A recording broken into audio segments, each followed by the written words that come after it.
Good morning everybody.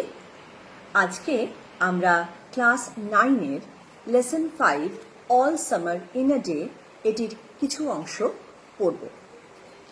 পড়া শুরু করার আগে আমি সকল ছাত্রদের অনুরোধ করব ক্লাস 9-এর ব্লিস বইটির পেজ নাম্বার 30-40 খুলে নিজেদের সামনে রাখতে, তাহলে পড়া শুনতে এবং বুঝতে দুটোই সুবিধে হবে।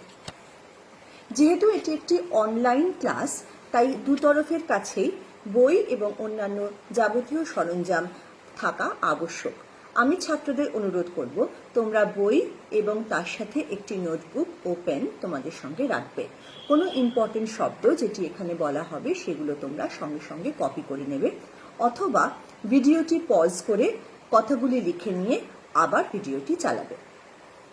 এখন আমরা শুরু করব রে ব্র্যাডবেরির লেখা all summer in a day, lesson 5, class 9, text book bliss. All summer in a day এটি একটি সায়েন্স ফিকশনের গল্প। সায়েন্স ফিকশন কথাটির অর্থ হল কল্পবিজ্ঞান। ফিকশন অর্থাৎ কল্পনাধর্মী কোনো লেখা। সায়েন্স বিজ্ঞান অর্থাৎ যে কল্পনাধর্মী লেখা কোনো বৈজ্ঞানিক তথ্য বা সূত্র বা কোনো বৈজ্ঞানিক গবেষণার কোনো কথা থেকে লেখা হয়েছে বা সেটি আশ্রয় করে লেখা হয়েছে, সেটি হচ্ছে সায়েন্স ফিকশন বা কল্পবিজ্ঞান। আমাদের জানা একজন বিখ্যাত কল্পবিজ্ঞান লেখক হলেন জুল ভার্ন। জুল ভার্নের লেখা বেশ কয়েকটি কল্পবিজ্ঞান বা সায়েন্স ফিকশনের গল্প বিখ্যাত হয়েছে, যেমন around the world in 80 days, 20,000 leagues under the sea ইত্যাদি। আমরা আজকে পড়ব রে ব্র্যাডবেরির লেখা এরকমই একটি সায়েন্স ফিকশনের গল্প all summer in a day. All summer in a day is an imaginary account of life on the planet Venus. আমাদের সৌরজগতের বা সৌরমণ্ডলের দ্বিতীয় গ্রহ শুক্র গ্রহ। শুক্র গ্রহের জীবনযাপন প্রণালী, জীবনযাত্রা, সেই নিয়েই তৈরি হয়েছে এই গল্পটি all summer in a day, অর্থাৎ পুরো গ্রীষ্মকাল একটি দিনে। আচ্ছা, এরকম কি আমরা ভাবতে পারি যে একটা দিনের মধ্যে গোটা একটা ঋতু? কিন্তু সত্যি আমাদের শুক্র গ্রহ থেকে পাওয়া গল্পের তথ্য অনুসারে 7 বছর অন্তর সেখানে মাত্র 1 ঘন্টার জন্য সূর্যোদয় হয়। ভাবো তো সেখানকার বাচ্চাদের মনে ব্যাপারটা কিভাবে প্রভাব ফেলে। 7 বছর তারা সূর্যের মুখ দেখে না, 7 বছর অন্ধকার, শুধু অঝোরে বৃষ্টি হয়। 7 বছর পর মাত্র একদিন 1 ঘন্টার জন্য সূর্য যেন ভগবানের মতন তাদের সামনে আবির্ভূত হয়। সেই বাচ্চাদের অনুভূতি, সেই বাচ্চাদের নানা রকম কার্যকলাপ এবং তাদের যে অভিজ্ঞতা, সেটা নিয়েই এই গল্পটা all summer in a day. It had been raining for 7 years. Thousands upon thousands of days filled from one end to the other with rain. The days were filled with the gush of water and endless showers.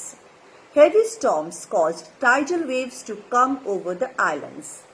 1,000 forests crushed under the rain had grown up 1,000 times to be crushed again. This was the way of life forever on planet Venus. Here was located the schoolroom of the children belonging to men and women who come by rockets from Earth. They set up a civilization in this raining world. 7 বছর বৃষ্টি হয়েই চলেছে, হাজার হাজার দিন বৃষ্টি হচ্ছে আর বৃষ্টি হচ্ছে। সারাদিন শুধু বৃষ্টির শব্দ ছাড়া আর কিছুই শোনা যায় না। এই ভারী বৃষ্টিপাতের ফলে তৈরি হচ্ছে বিপুল জলোচ্ছ্বাস, যেটি ভাসিয়ে নিয়ে যাচ্ছে এই ছোট্ট দ্বীপটিকে, যার নাম শুক্র গ্রহ। এত বৃষ্টি, এত জলোচ্ছ্বাস, তৈরি হচ্ছে হাজার হাজার জঙ্গল, হাজার হাজার বনভূমি, এবং সেগুলি কালের নিয়মে আবার ভেঙে পড়ে যাচ্ছে এই প্রচণ্ড জলোচ্ছ্বাসে। আবার বৃষ্টির জলে তৈরি হচ্ছে।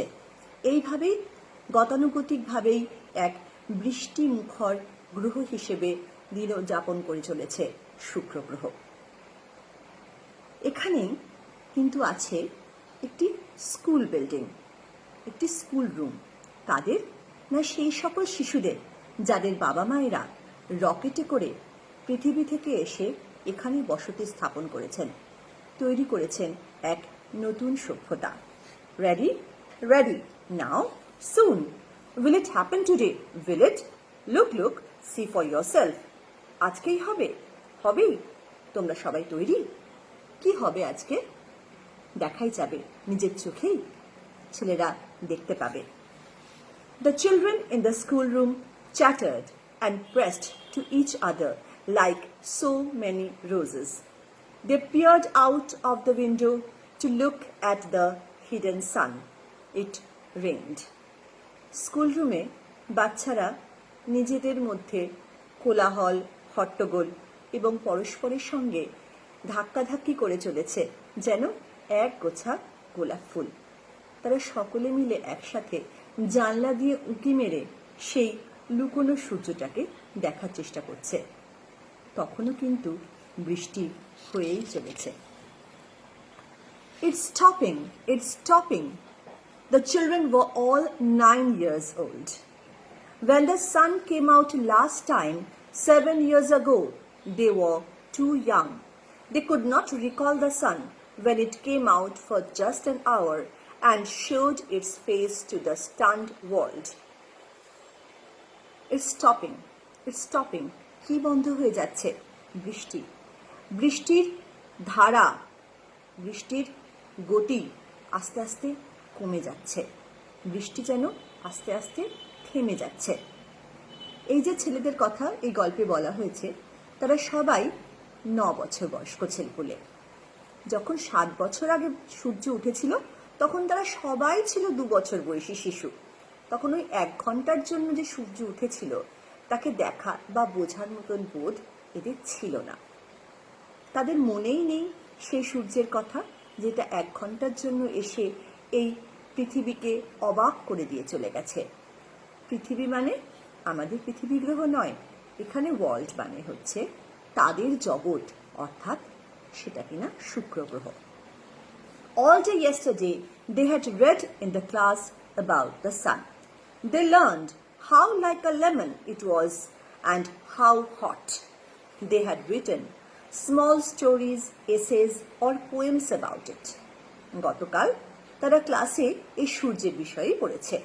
তারা জেনেছে সূর্য কিরকম, একটা লেবুর মতন গোল এবং কতটা গরম।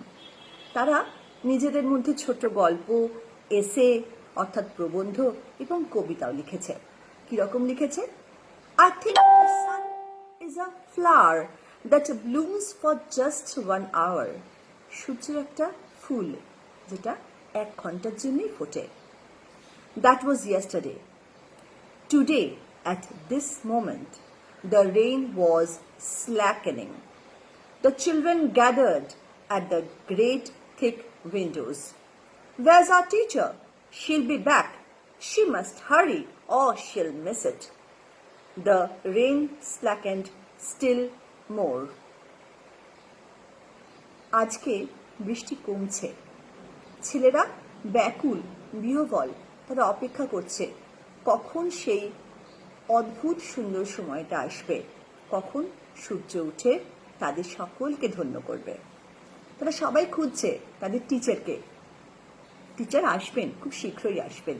ছেলেরা ভয় পাচ্ছে যদি ওনার আসতে দেরি হয় তাহলে উনি এই সূর্য ওঠার দৃশ্যটা মিস করে যাবেন। The children were eager to see the sun. They had been on Venus all their lives. They had been only 2 years old when the sun last came out. They had long since forgotten the color and the heat of how it really was. They played in the echoing tunnels of the underground city and sang of summer and the sun. The rain stopped. বাচ্চারা অধীর আগ্রহে অপেক্ষা করছে সূর্যকে দেখার জন্য। তারা এই Venus বা শুক্র গ্রহেই তাদের সারা জীবন কাটিয়েছে। শেষ যখন সূর্য উঠেছিল তখন তাদের 2 বছর বয়স। তারা ভুলেই গেছে সূর্যকে কীরকম দেখতে ছিল। তারা কোথায় খেলা করে? তারা এই বৃষ্টি ধৌত গ্রহের আন্ডারগ্রাউন্ড বা মাটির নিচে তৈরি হওয়া সুড়ঙ্গ বা টানেলে তারা খেলা করে বেড়ায়। ইকোয়িং টানেলস অর্থাৎ প্রতিধ্বনি হয় যে বড় বড় ফাঁকা সুড়ঙ্গে। এবং তারা কিসের গান গায়? তারা গ্রীষ্মের গান গায়, তারা সূর্যের গান গায়। বৃষ্টি থেমে গেল। আজকে আমরা এই পর্যন্তই পড়লাম, পেজ নাম্বার 34 থেকে পেজ নাম্বার 36 পর্যন্ত। এবার আমরা এই যেটুকু আমরা পড়লাম সেটি নিয়ে কতকগুলি শব্দের অর্থ আমরা শিখব, কিছু শব্দের উচ্চারণগুলো আমরা জানব। প্রথমে পেজ নাম্বার 34 এবং 35-এর যে কঠিন শব্দগুলি বা অন্যরকম কিছু শব্দ আছে সেই শব্দগুলোর উচ্চারণ কি রকম হয় আমি তোমাদের সেগুলো বলবো। দেখা যাচ্ছে, একটু তোমরা এগুলো কপি করে নেবে।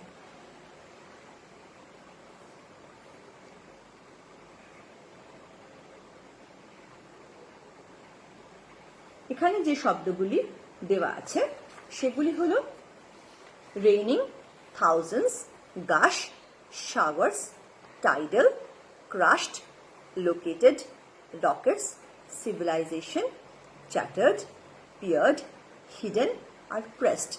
এইগুলির উচ্চারণটি বাংলা হরফে লিখে তোমাদের সুবিধের জন্য দেওয়া হলো।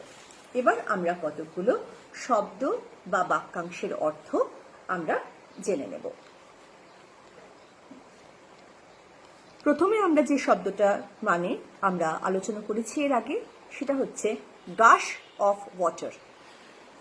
গাশ কথাটির মানে হচ্ছে গলগল করে বেরিয়ে আসে জল। জল পড়ছে এবং সারা গ্রহ সেই জলে ভেসে যাচ্ছে। এন্ডলেস শাওয়ার, যে বৃষ্টির, শাওয়ার অর্থাৎ বৃষ্টি, বৃষ্টি এন্ডলেস অনন্ত বৃষ্টি। হেভি স্টর্ম, প্রচণ্ড ঝড়। টাইডাল ওয়েভ, জলস্রোত, সমুদ্রের স্রোত বা বিপুল জলোচ্ছ্বাস। আইল্যান্ড অর্থাৎ চারিদিকে জল দিয়ে পরিবৃত যে ল্যান্ড বা ভূমি অর্থাৎ দ্বীপ। ক্রাশড অর্থাৎ ভেঙে গুঁড়িয়ে দেওয়া, চাপা দিয়ে দেওয়া। লোকেটেড, স্থাপিত। রকেট, আমরা সবাই জানি রকেট কি। সিভিলাইজেশন, সভ্যতা। চ্যাটার্ড, নিজেদের মধ্যে অনর্গল কথা বলে যাওয়া। এবার আমরা পেজ নাম্বার 36-এ আসছি। পেজ নাম্বার 36-এ যে শব্দগুলি একটু অন্যরকম তোমাদের কাছে সেগুলো আমরা একটু আলোচনা করে নিচ্ছি। প্রথমে যে শব্দটা একটু অন্যরকম সেটা হচ্ছে রিকল। RECALL, recall.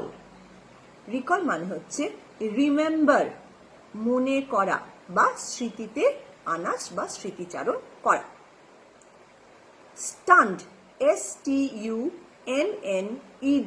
স্টান্ড।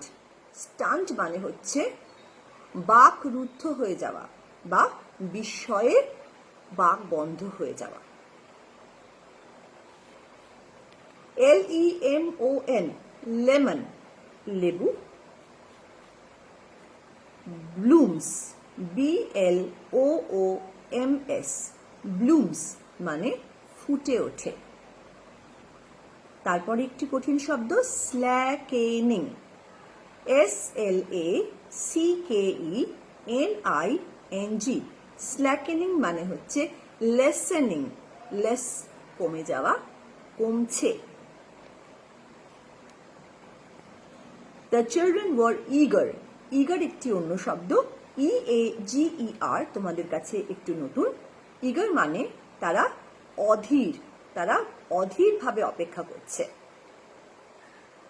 তারপরে আরেকটি শব্দ ফরগটেন, ভুলে যাওয়া। ইকোয়িং, ECHO, আইএনজি, ইকোয়িং এসেছে ইকো থেকে। ইকো কথাটির শব্দটির মানে হচ্ছে প্রতিধ্বনি। কোনো একটা আওয়াজ করলে, কোনো ফাঁকা জায়গায় জোরে ডাকলে বা জোরে চিৎকার করলে সেই শব্দটা নিজের কাছেই ফিরে আসে, সেটাকে বলা হয় প্রতিধ্বনি বা ইকোয়িং। আন্ডারগ্রাউন্ড সিটি, মাটির নিচে অবস্থিত যে শহর। আমাদের এই শুক্র গ্রহে মাটির নিচেই শহরটা গড়ে উঠেছে, মাটির ওপরে নয়। আজকে আমরা এই পর্যন্ত পড়লাম। তোমাদের কয়েকটা হোমওয়ার্ক আমরা লিখে দেব, সেগুলো তোমরা যথাযথভাবে করবে। সম্ভব হলে সেগুলি আমাদের অনলাইনেই সাবমিট করবে, আমরা দেখে ভুলগুলোকে জানিয়ে দেব। তোমরা এটার জন্য একটা আলাদা খাতা করবে এবং এটা মনে রাখবে যে আমাদের সেকেন্ড সামেটিভ পরীক্ষার সিলেবাস অনুযায়ী আমরা এই পড়াটা করাচ্ছি। ধন্যবাদ।